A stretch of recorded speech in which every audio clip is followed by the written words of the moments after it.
Just how fast was Usain Bolt's gold medal sprint? Let's put him on a slightly bigger stage and see him race against every Olympic medalist since 1896. This imaginary race, assembled using runners' average speeds, reveals just how much faster sprinters have become.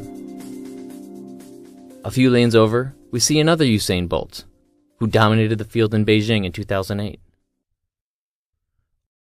Almost 10 feet back, Carl Lewis, gold medalist in Seoul in 1988.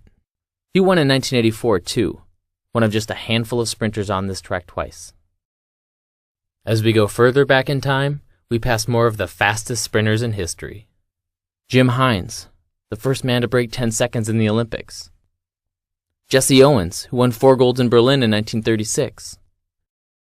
Archie Hahn, the Milwaukee Meteor, who won 3 events in 1904. And finally, near the end of this track, we have Tom Burke, who won in Athens in 1896. His time, 12 seconds, puts him more than 60 feet behind today's winner. So what can we take away from this picture?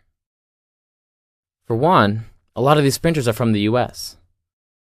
Although Americans have had a rivalry with British sprinters, and, more recently, Caribbean athletes, nearly half of these runners are Americans. But we can also see the glory is fleeting. Repeat performances are rare. There's been a new winner on the podium in all but 3 Olympics. But to get a little bit more perspective, let's see how some of America's best young sprinters would fit into this group. Here are the fastest kids at the 100-meter dash at different ages, as recorded by the Amateur Athletic Association. Obviously, they're way behind today's athletes. But they're not as far behind as you might expect. America's fastest 8-year-old did the 100-meter dash in 13.5 seconds, which would have put him less than a second off 3rd place in 1896. Not bad for grade school. And the record for 15 to 16-year-olds is a 10.27. Good enough for a bronze as recently as 1980.